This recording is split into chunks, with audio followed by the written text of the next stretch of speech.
Hello दोस्तों, हमारे YouTube channel में आप सभी का स्वागत है। तो दोस्तों, आज after market closing angel one की Q2 रिजल्ट्स आउट हो चुकी हैं। तो अभी हम इनके रिजल्ट्स को डिटेल्स में डिस्कस करने वाले हैं और समझने वाले हैं कि Q2 में कंपनी का परफॉर्मेंस कैसा रहा है, मार्केट एस्टिमेट्स को कंपनी बीट कर पाई है या नहीं।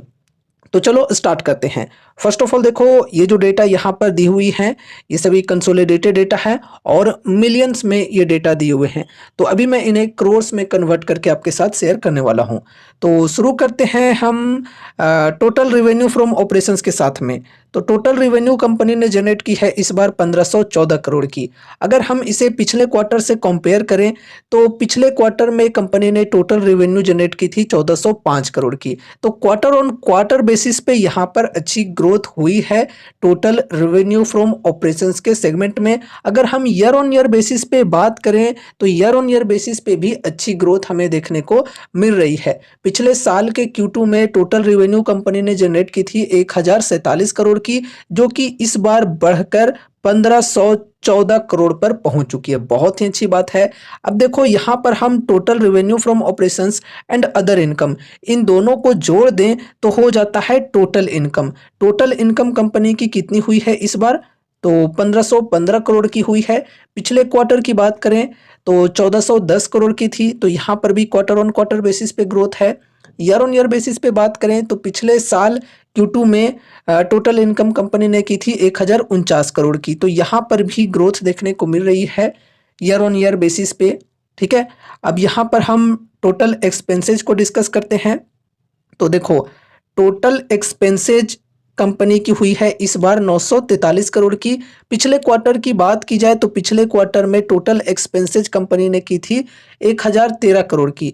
तो यहाँ पर देखो, अच्छी बात यह है कि एक्सपेंसेज यानी कि खर्चे जो है वो कंपनी की घटी है क्वार्टर ऑन क्वार्टर बेसिस पे, जबकि इनकम जो है ये बढ़ी है। बहुत ही अच्छी बात है। इनकम बढ़ रहा है, खर्चे जो है वो घट रहा है। जनरली काफ़ी अच्छी बात होती है। इससे जो प्रॉफिट्स हैं वो कंपनी के ज़्यादा बन पाते हैं।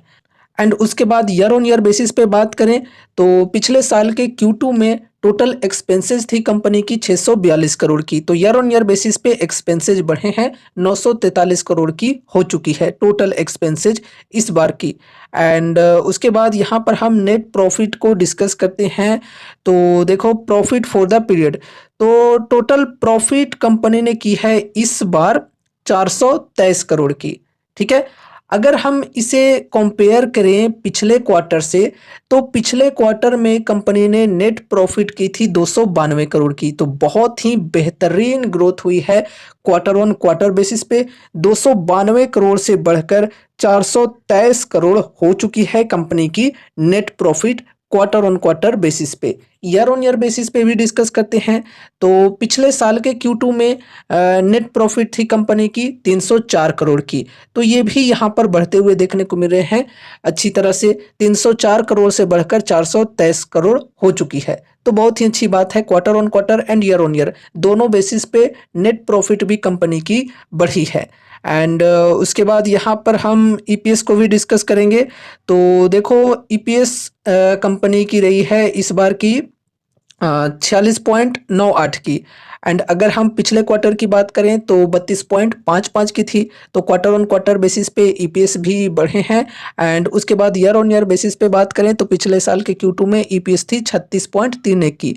तो ईयर ऑन ईयर बेसिस पे भी EPS कंपनी की बढ़ी है। ओवरऑल रिजल्ट्स की यहाँ पर हम बात करें तो काफ़ी बेहतरीन है। Quarter on quarter and year on year दोनों बेसिस पे कंपनी ने काफ़ी अच्छी परफॉर्मेंस दिखाई है।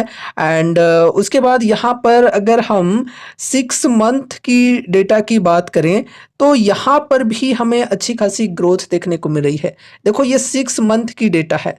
ठीक है, टोटल रेवेन्यू फ्रॉम ऑपरेशंस की बात करें तो देख सकते हो यहाँ पर पिछले साल की H1 में 1855 करोड़ की टोटल रेवेन्यू कंपनी ने जनरेट की थी, जो कि इस पर बढ़कर 2920 करोड़ पर पहुंच चुकी है। एंड उसके बाद यहाँ पर हम सीधा नेट प्रॉफिट को डिस्कस करते हैं। ठीक है, प्रॉफिट फॉर द पीरियड, तो प्रॉफिट फॉर द पीरियड में 6 मंथ की डेटा को डिस्कस करते हैं। तो देखो यहाँ पर क्या है, 525 करोड़ से बढ़कर 716 करोड़ पर पहुंच चुकी है। तो ये 6 मंथ की डेटा है, काफ़ी अच्छी ग्रोथ हुई है ईयर ऑन ईयर बेसिस पे यहाँ पर भी, ठीक है। ओवरऑल रिजल्ट्स काफ़ी बेहतरीन कंपनी ने पोस्ट की है Q2 की। अब यहाँ पर हम एस्टिमेट्स की डेटा से इसे कंपेयर करेंगे, तो यहाँ पर देखो रेवेन्यू कंपनी की कितनी हुई है इस बार 1514 करोड़ की, और नेट प्रॉफिट कंपनी ने कितनी की है 423 करोड़ की, ठीक है। अब चलो एक्सपेक्टेशन की सीट के अंदर आ जाते हैं।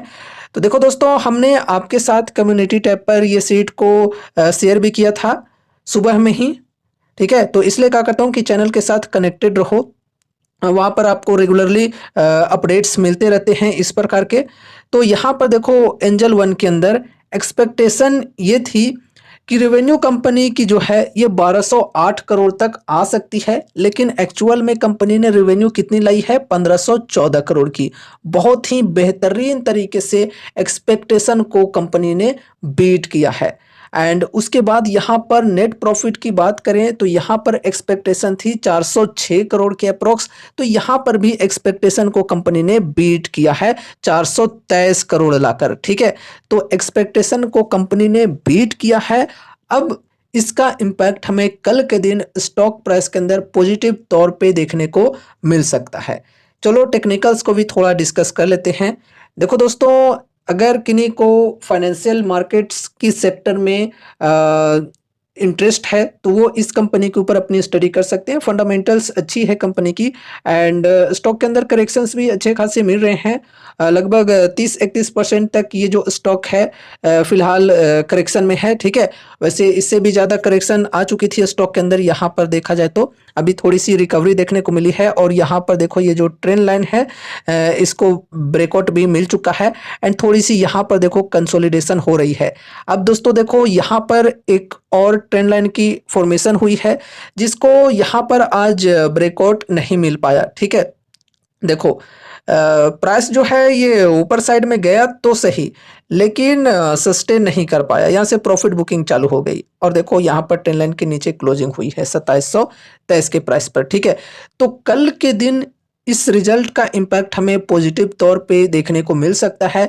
तो फिर ये जो ब्रेकआउट है ये देखने को मिल सकती है, लेकिन हाँ बढ़िया वॉल्यूम के साथ में ब्रेकआउट मिलनी चाहिए।